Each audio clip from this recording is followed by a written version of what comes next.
wabarakatuh. Anak-anakku sekalian yang Ibu banggakan, pada kesempatan hari ini Ibu akan menyampaikan materi yang berjudul teks laporan percobaan.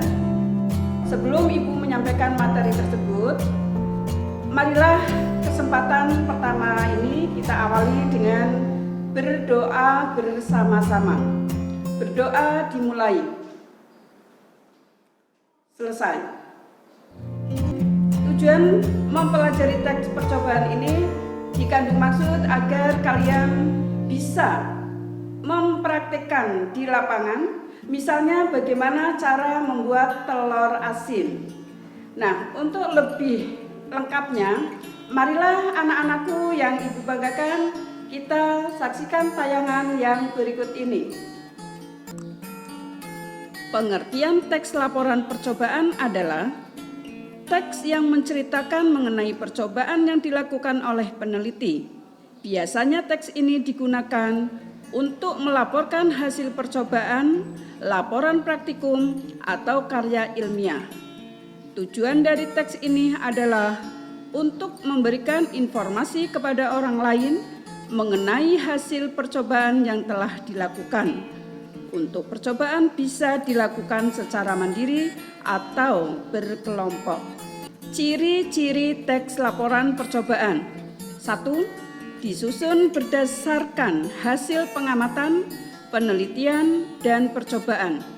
2. Dikemukakan secara objektif berdasarkan fakta dan kebenaran yang dapat diuji. 3.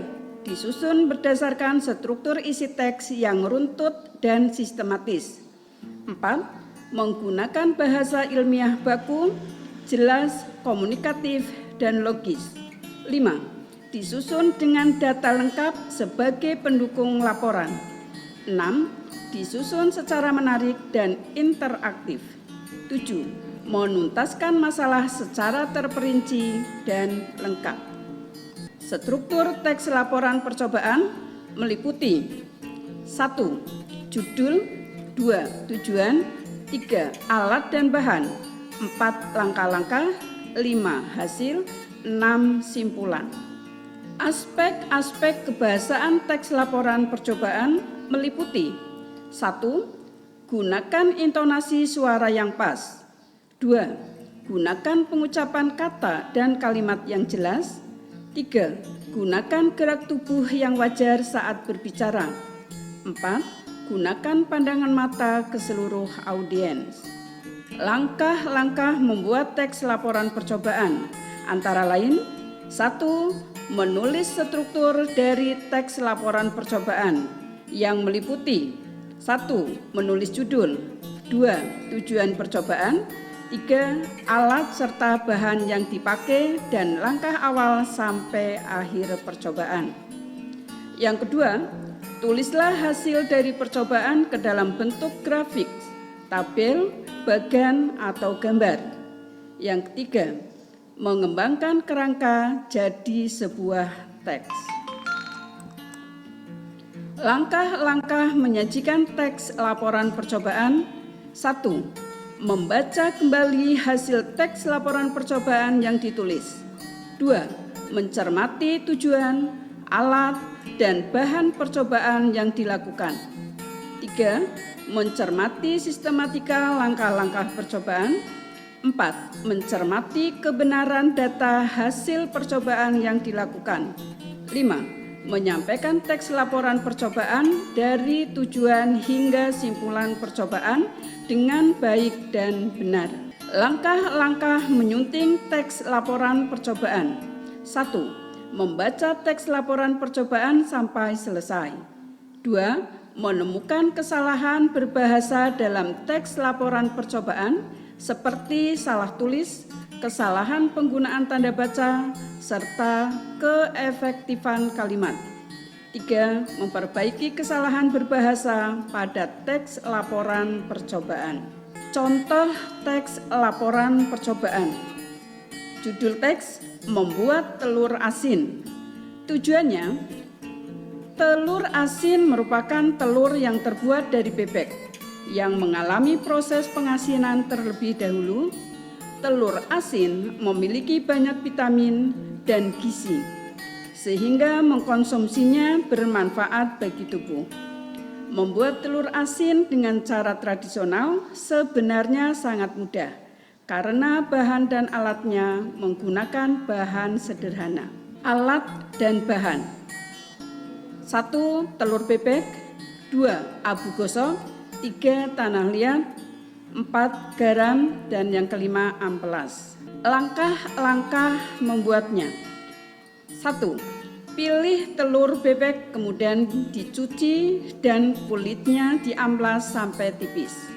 2. Campurkan tanah liat, garam, dan abu gosok sampai tercampur semua. 3. Lapisi telur yang sudah diamplas menggunakan bahan yang sudah dicampur tadi. 4. Diamkan telur pada ruang normal sampai 20 hari atau 3 minggu. Hasil percobaan: telur bebek yang dibuat melalui tahap dan proses pembuatan di atas akan menghasilkan telur asin yang sempurna dan lezat serta sangat cocok dikonsumsi dengan nasi. Membuat telur asin sebenarnya merupakan varian lain ketika ingin mengkonsumsi telur, khususnya telur bebek yang terkenal amis.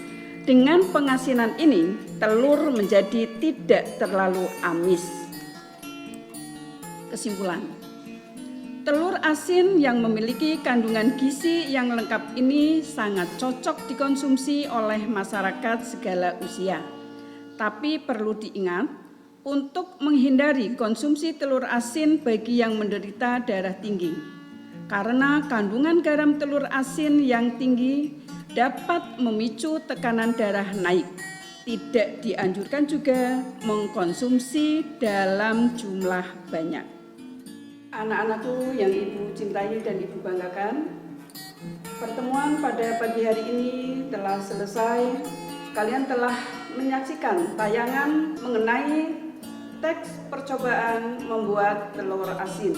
Nah, karena kalian sudah melihat tayangan tadi, tentunya kalian sudah bisa bagaimana cara membuat telur asin. Sebelum Ibu memberikan tugas untuk kalian, apakah kalian sudah paham, anak-anakku? Nah, kalau belum paham, nanti kalian bisa menanyakan lewat WA atau Google Classroom. Nah, untuk tugas kalian pada pertemuan hari ini, cobalah kalian membuat teks percobaan, yaitu tadi membuat telur asin yang bahan-bahannya mudah kalian dapatkan. Nah, karena Brebes sendiri terkenal dengan telur asin dan bawang merahnya, makanya Ibu memberikan materi pada kesempatan hari ini yang sesuai dengan penghasilan Kabupaten Brebes, yaitu telur asin. Selamat mencoba. Semangat ya anak-anakku. Terima kasih. Ibu akhiri, wabillahi taufiq wal hidayah. Wassalamualaikum warahmatullahi wabarakatuh.